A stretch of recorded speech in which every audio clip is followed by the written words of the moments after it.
म र मेरी श्रीमती काउली सानो गाउँको एउटै बारीमा धेरै खुसीका साथ बस्थ्यौं। बिहानसँगै घाम ताप्ने, बेलुका चन्द्रमालाई हेर्दै भविष्यका आज म टाढा जाँदैछु। तिमी कहाँ जाँदैछौ? मलाई छोडेर नजाऊ।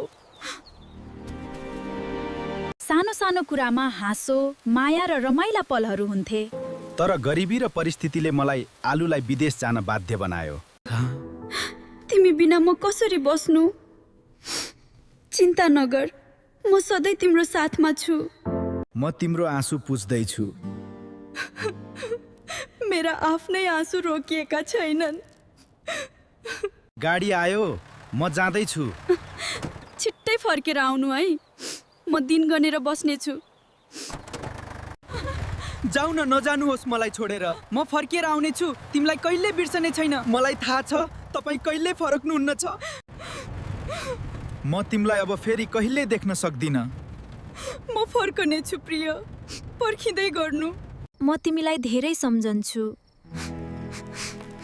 म तिमीलाई हरेक रात सम्झन्छु। काउली, म पुगे विदेश। अब भोलिदेखि काममा लाग्दैछु। बधाई छ आलु, धेरै मिहिनेत गर्नु।